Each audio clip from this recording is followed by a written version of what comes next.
Dans les années 80, Jordan a sauvé la NBA. Et depuis 2024, pour beaucoup, Caitlin Clark est en train de faire la même chose pour la WNBA. Sauf que d'un côté, des millions de gens restent convaincus que la WNBA est une ligue de charité, maintenue sous perfusion artificielle par la NBA. De l'autre, des joueuses qui estiment être massivement sous-payées. Mais comment on en est arrivé là? Une ligue née dans l'ombre de la NBA, des franchises qui ferment, des années entières de désintérêt total et peut-être un peu d'espoir. Alors est-ce que la WNBA va survivre à la crise la plus dangereuse de son histoire? C'est ce qu'on va voir. Culture. 26 juillet 1996. On est à Atlanta, en Géorgie. L'équipe nationale féminine des États-Unis vient de battre le Brésil 111-87 en finale olympique. 60 victoires, 0 défaite sur toute la saison. Et dans les gradins, il y a un homme qui regarde ce score avec des yeux qui brillent.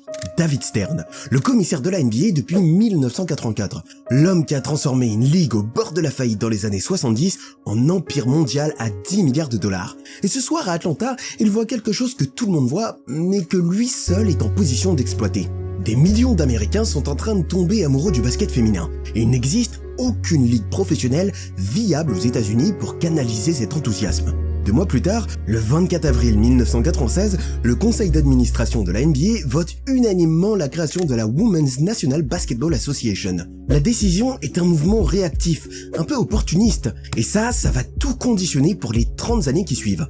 La structure du projet est pensée comme une extension de marque, aucunement comme un business indépendant. 8 franchises pour la première saison. Avant même qu'une seule joueuse soit signée, la ligue annonce ses contrats télé avec NBC, ESPN et Lifetime. La NBA avait les relations, et la WNBA héritait tout ça gratuitement, sans avoir à les construire elle-même. On décide également que la saison se jouera en été, juin-août, pour remplir les arènes NBA pendant la saison morte. Et bon, tu l'as vu venir, c'était aucunement pour le bien du basket féminin, mais seulement pour optimiser les actifs immobiliers de la NBA. Et ça marche. Dès le premier match, 14 284 personnes dans la salle. Une diffusion nationale sur NBC, des images dans tous les journaux au lendemain. Le slogan « We Got Next » s'affiche sur tous les panneaux de la ligue. Les Houston Comets dominent les premières années, enchaînant 4 titres consécutifs avec Cynthia Cooper, 4 fois MVP. Mais il y avait quand même pas mal d'icônes, notamment Lisa Leslie à Los Angeles, Cheryl Swoops à Houston, Rebecca Lobo à New York. Et franchement, de l'extérieur, ça ressemble à une belle histoire. Mais sous la surface, les fondations de cette ligue posent de graves problèmes. La WNBA est une filiale, un produit dérivé, et les joueuses dont les meilleures ne touchent que 50 000 $ en 1997 ne reçoivent pas un salaire professionnel, elles reçoivent une bourse, la contrepartie d'un accord tacite. La NBA vous permet de jouer aux États-Unis, vous acceptez les conditions de la NBA. Et elles étaient en partie très incitées à accepter parce que les réseaux sociaux n'existaient pas et que t'avais aucun levier hors système. Aujourd'hui, un joueur ou une joueuse peut exister sans dépendre d'une grande organisation, à condition de savoir se positionner intelligemment. Et c'est précisément là que la majorité se trompe. C'est pour ça que j'ai décidé d'accompagner personnellement des basketteurs et basketteuses ambitieux et ambitieuses pour structurer leur image et leur visibilité. Je sélectionne un nombre très limité de profils. Si tu veux postuler, tu peux remplir un formulaire dont le lien est en description. Pour revenir à la WNBA, en 1997, personne ne voit le problème. Parce que la fête de l'inauguration cache absolument tout. Mais il y a quelque chose que peu de gens savent sur cette époque. Quelque chose qui va vous faire voir toute la suite de cette histoire différemment. Parce que la WNBA n'est pas née dans un vide. Il y avait déjà quelqu'un d'autre sur le terrain. Une autre ligue. Une ligue qui a commencé avant la WNBA. Une ligue qui payait mieux, qui jouait en hiver comme les vrais pros, et qui donnait aux joueuses quelque chose que la WNBA ne leur a jamais offert. En 96, il y avait une autre ligue avant la WNBA. L'American Basketball League. L'ABL. Et cette ligue avait même commencé quelques mois avant la WNBA, à l'automne 1996. Et contrairement à la WNBA, elle avait une philosophie totalement différente. Jouer en hiver, pendant la vraie saison de basket, payer les joueuses correctement, environ 80 000 $ par an en moyenne, contre 15 à 50 000 à la WNBA, avec une assurance maladie, et surtout, ne pas dépendre des hommes. L'ABL donnait même aux joueuses 10% de part dans la ligue. Son slogan, It's a whole new ball game. L'ABL voulait être une ligue pour les femmes, gérée par les femmes, sans aucun compromis. Et d'ailleurs, certaines joueuses comme Kate Starbird, qui auraient pu aller en WNBA, ont choisi l'ABL et ont gagné 2 fois plus que ce que Caitlin Clark a gagné en 2024. Sur le papier, c'était même la meilleure option pour les joueuses. Sauf que la WNBA avait une arme que l'ABL ne pouvait pas contrer.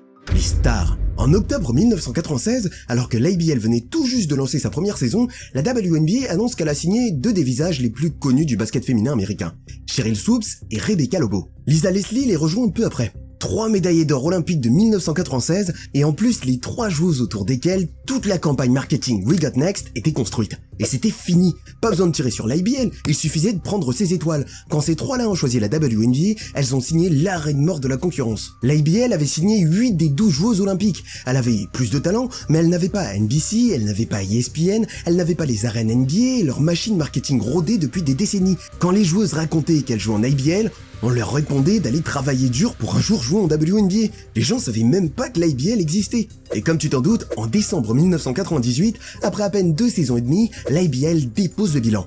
Étouffé, faute de diffuseurs, faute de sponsors, faute de visibilité. La ligue indépendante est morte. Gardez ça en tête, on va y revenir et ça va faire mal.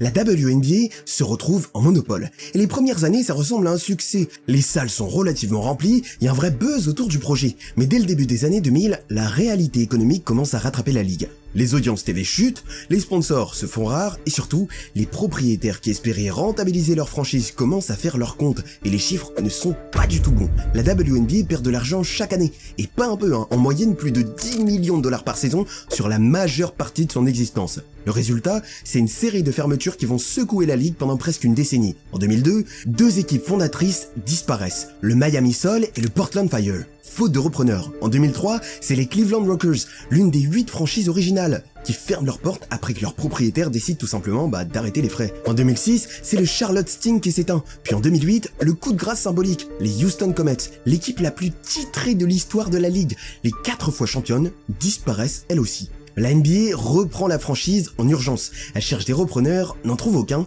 et dissout l'équipe en décembre 2008. L'année suivante, c'est les Sacramento Monarchs qui suivent le même chemin. En l'espace de quelques années, la ligue est passée de 16 équipes à 12. Et elle va rester à ce chiffre pendant les 15 saisons suivantes. 15 ans sans expansion. Ce qui est troublant dans tout ça, c'est que pendant ces années difficiles, il y avait pourtant de vraies joueuses exceptionnelles. Que ce soit Lisa Leslie, Diana Taurasi, Sue Bird, Lauren Jackson, des athlètes de niveau mondial capables de remplir des salles. Mais la ligue ne savait pas comment les vendre. Le marketing était franchement pas ouf. La couverture médiatique aussi quasi inexistante en dehors de quelques semaines estivales. Et le public, après le buzz initial du lancement, avait clairement tourné la page. Pendant ce temps, les joueuses ne gagnaient toujours que des salaires de misère, dépendantes d'une structure qui n'avait aucun intérêt économique réel à les payer davantage. Aucune concurrence et aucune alternative. Mais en fait, c'est un peu exactement comme elle l'avait voulu en 1997. La IBL est proposée l'indépendance, la WNBA proposait la sécurité, celle de la NBA, avec tout ce que ça implique. Les joueuses ont choisi la sécurité. Elles ont tué de leurs propres mains la seule ligue qui les aurait peut-être vraiment libérées. 25 ans plus tard, elles se plaignent d'être sous-payées dans une structure dont elles ont elles-mêmes validé la dépendance. Mais la WNBA survivait. Mais à quel prix? Et surtout, jusqu'à quand? On est en juillet 2016, les États-Unis traversent l'une des semaines les plus tendues de leur histoire récente. Elton Sterling est tué par des policiers à bâton rouge. Philando Castile est abattu lors d'un contrôle routier au Minnesota. Quelques jours plus tard, 5 policiers sont tués lors d'une embuscade à Dallas. Le pays est à feu et à sang. All of us as Americans should be troubled by these shootings because these are not isolated incidents. Le 9 juillet 2016, au Target Center de Minneapolis, les Minnesota Lynx, qui sont championnes en titre de la WNBA, entrent sur le terrain pour l'échauffement avec des t-shirts noirs. Devant, Change Start With Us, Justice and Accountability. Derrière, les noms d'Alton Sterling et Philando Castile, et l'emblème de la police de Dallas. La réponse est immédiate. 4 off-duty Minneapolis police officers that were working security at Minnesota Lynx game walked off the job Saturday night in protest. The police union says that the officers were upset about Lynx players wearing Black Lives Matter pre-game jerseys. Et menace que si les joueuses continuent, tous les officiers refuseront de travailler les matchs de la WNBA. Ce qui se passe ensuite résume tout en fait. D'autres équipes rejoignent le mouvement. Le Liberty, le Mercury, le Fever portent des t-shirts similaires. Et la Ligue, au lieu de soutenir ces joueuses, les sanctionne. 5 000 $ d'amende par équipe, 500 $ par joueuse. Un communiqué officiel déclare être fier du courage des joueuses, tout en les punissant financièrement pour ce courage. Tina Charles accepte son trophée de joueuse du mois avec son t-shirt retourné à l'envers en signe de protestation. Les amendes seront finalement retirées, mais ça tout le monde s'en fout, parce que le grand public n'en a presque pas entendu parler. 2 mois plus tard, Colin Kaepernick pose un genou à terre en NFL et enflamme le monde entier. La WNBA avait fait exactement la même chose avant lui, mais personne ne regardait. En 2020, rebelote, quand le mouvement Black Lives Matter explose après la mort de George Floyd, Kelly Loeffler, sénatrice républicaine et copropriétaire de l'Atlanta Dream, I'm a lifelong conservative, pro-Second Amendment, pro-Trump, pro-military, and pro-wall. Envoie une lettre à la commissaire de la Ligue pour exiger l'abandon de tout soutien au mouvement BLM. Les joueuses de son équipe débarquent au prochain match avec des t-shirts Vote Warnock, le nom de son adversaire politique, qui était à 9% dans les sondages. Warnock finira par battre Loeffler, et les joueuses forceront cette dernière à vendre la franchise. La WNBA venait de faire tomber une sénatrice américaine. Pas mal pour une ligue que personne ne regardait. Mais pendant que ces batailles externes se jouaient, une autre polémique explosait en interne. Et celle-là, personne ne savait vraiment comment y répondre. En février 2017, Candice Wiggins, ancienne 3e choix de la draft 2008, championne WNBA en 2011 avec les Lynx, sort une interview incendiaire dans le San Diego Union Tribune. Wiggins said about the WNBA is beyond me. It's shocking. And it literally came out of nowhere to me as she isn't even playing in the league anymore. Elle affirme avoir été harcelée, intimidée et délibérément blessée sur le terrain pendant ses 8 saisons dans la ligue. Sa raison invoquée, être hétérosexuelle dans un environnement qu'elle décrit comme conformisme et toxique, ajoutant que 98% des joueuses de la ligue sont gays. J'ai jamais autant été appelé par le B-word que pendant ma saison rookie. La ligue explose. Les joueuses actives démontent ces déclarations une par une. La présidente de la WNBA se dit stupéfaite et déçue. Des coéquipières passées de Wiggins contestent sa version des faits. Wiggins elle-même finira par reconnaître que le chiffre de 98% était une manière d'illustrer l'isolement qu'elle ressentait. Aucunement une statistique réelle, mais le mal est fait, les accusations de culture toxique, de jalousie, d'intimidation entre joueuses, tout ça s'imprime dans l'esprit du public à un moment où la ligue n'avait absolument pas besoin d'une telle image. Et par-dessus tout ça, il y a une réalité économique que personne ne conteste vraiment. La WNBA avait beau être courageuse sur les questions sociales, elle ne savait pas, ou ne voulait pas, payer ses propres choses. Mais on va le voir, c'est en partie faux. Il y a une question que les gens posent depuis 1997 et à laquelle personne ne répond vraiment honnêtement. Comment une ligue qui perd de l'argent chaque année depuis 29 saisons consécutives est-elle encore debout ? La réponse, c'est simple, la NBA paye. Depuis le premier jour, la WNBA n'a jamais été financièrement autonome. Les pertes annuelles, plus de 10 millions de dollars par an en moyenne sur la majeure partie de son existence, ont toujours été comblées par les propriétaires des franchises NBA. C'est le père de famille qui rend flou le compte bancaire de son enfant adulte tous les mois. Et y a pas grand monde qui vont te le dire, parce que tu peux être très vite taxé de sexiste. Et je tiens à faire un disclaimer, je ne suis pas sexiste. Mais tout ce que je dis, c'est prouvé. C'est la réalité structurelle de cette ligue depuis sa fondation. En 2024, alors que les revenus explosaient enfin, la WNBA a quand même perdu environ 50 millions de dollars. L'année où tout allait mieux, la perte était 5 fois plus grande que d'habitude. Parce que croître coûte cher. Et si on regarde les chiffres côte à côte, le discours de joueuses sous-payées par rapport à la NBA n'est pas franchement pertinent.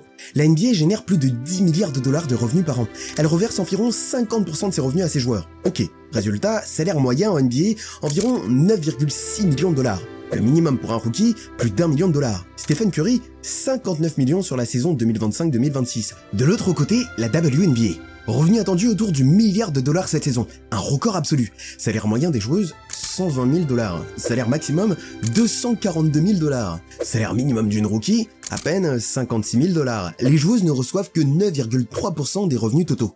Et c'est là que le débat explose, et les deux camps ont en partie raison. D'un côté les joueuses, et leur argument tient, la WNBA a 29 ans, elle n'est plus non plus une start-up. Le deal médiatique à 2,2 milliards de dollars a été signé, les franchises d'expansion se vendent à 250 millions de pièces. Les audiences explosent, les joueuses veulent un système liant automatiquement leur salaire à la croissance réelle de la ligue. Comme en NBA, pas un taux fixe de 3% par an décidé arbitrairement. Et elles ont raison de le demander. Mais voilà ce que le camp des joueuses refuse d'entendre, ou refuse de dire. Parce que l'argument des propriétaires n'est pas juste de la cupidité, c'est de l'histoire. Et c'est vérifiable. La NBA a été fondée en 1946. Et dans les années 70, soit 25 ans après sa création, à peu près là où la WNBA en est aujourd'hui, le salaire moyen d'un joueur NBA était de 35 000 dollars. Avec l'inflation d'aujourd'hui, ça représente environ 220 000 dollars. Le salaire moyen en WNBA en 2025, 120 000 dollars. Ok, certes inférieur, mais pas d'un ordre de grandeur absurde. Dans les années 80, soit 35 ans après sa création, la NBA établissait son premier plafond salarial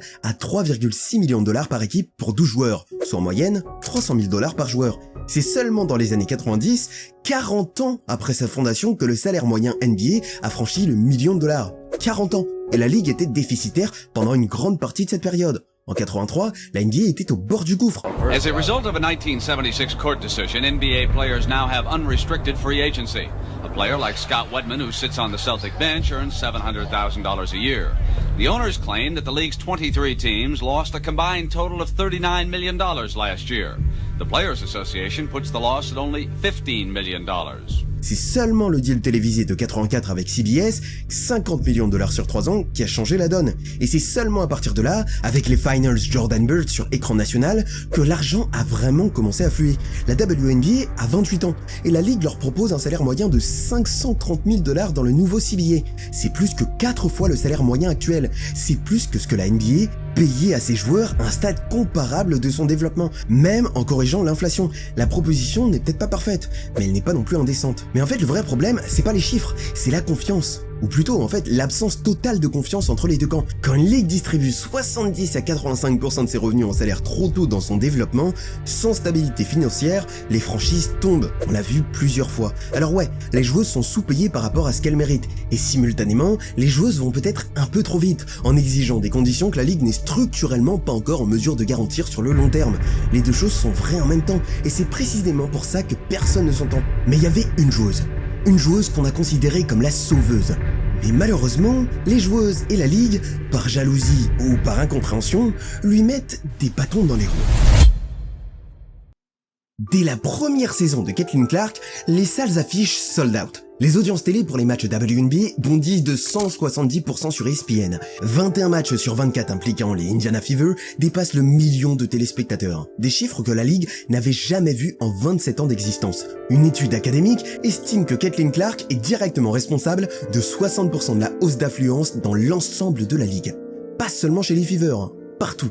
Sur le plan commercial, les chiffres donnent le vertige. Les ventes de merchandising WNBA explosent de 236% en 2024. Fanatics annonce une hausse de 500%. Une marque de vêtements de sport, Homage, voit ses ventes WNBA grimper de 900% en une seule saison. Et comme si ça suffisait pas, Caitlin Clark est signée par Nike pour 28 millions de dollars sur 8 ans. Un contrat sans précédent dans l'histoire du basket féminin. Les abonnements en League Pass triplent. L'application de la ligue gagne 613% d'utilisateurs actifs en quelques mois. Caitlin représente à elle seule 26,5% de l'activité économique totale de la WNBA en 2024. La franchise des Indiana Fever est valorisée à 340 millions de dollars. Et pour la première fois de son histoire, la WNBA approche le milliard de dollars de revenus. Sur le papier, c'est enfin la success story que David Stern espérait dès 1997. Sauf que la WNBA est en train de s'auto-détruire, même avec une sauveuse. Toute sa saison rookie, Caitlin absorbe des fautes que les autres joueuses ne reçoivent pas. Et autour d'elle, les commentaires s'accumulent. You want the girl every single time she walks out onto the court? What are we supposed to do? You want them all to give Caitlin their firstborn? Like, what are you looking for? She's just not built for the physicality of this league. Yeah, and she's not quick enough to get away from the physicality. You know, you look superhuman playing against 18-year-olds, but you're going to come with some grown women that have been playing professional basketball for a long time. Diana Taurasi, la plus grande scoreuse de l'histoire de la ligue, semble incapable de simplement reconnaître ce que Clark apporte. Des légendes qui auraient dû être ravies de voir leur sport enfin dans la lumière se comportent comme si cette lumière les gênait. Charles Barkley lâche le mot que tout le monde pense: jalousie.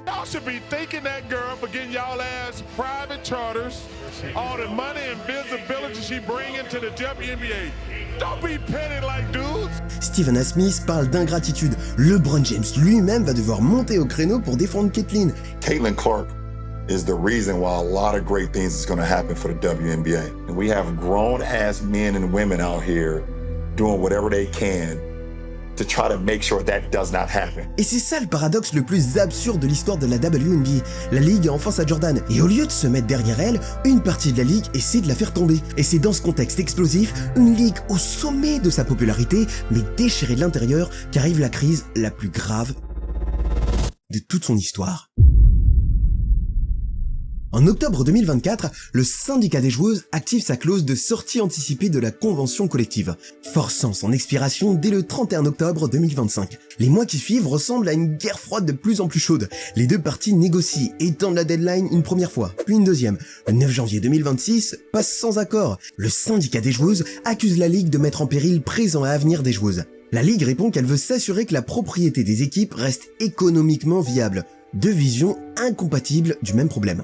En décembre 2025, les joueuses votent à 98% pour autoriser une grève si aucun accord n'est trouvé. Pendant ce temps, la saison 2026 est programmée pour démarrer le 8 mai. Les drafts d'expansion pour les nouvelles franchises de Toronto et Portland n'ont pas encore eu lieu. La free agency est bloquée et le draft universitaire est en suspens. Chaque semaine qui passe sans accord est une semaine de moins pour organiser une saison complète. La WNBA se trouve dans un paradoxe absurde. C'est une ligue qui a jamais perdu un seul match pour un conflit social en 29 ans d'existence. Une ligue au sommet de sa popularité. Une ligue avec l'opportunité unique, grâce à Caitlin Clark et un deal médiatique historique, de transformer définitivement l'image du sport féminin professionnel en Amérique. Et cette ligue est en train de regarder tout ça s'arrêter parce que la direction et les joueuses n'arrivent pas à s'entendre sur comment partager un gâteau qui ne cesse de grossir. La WNBA a survécu aux fermetures de franchises. Elle a survécu aux années de désintérêt. Elle a survécu aux controverses politiques, aux scandales internes, aux crises financières. Elle a même survécu à l'ombre de la NBA depuis 1997.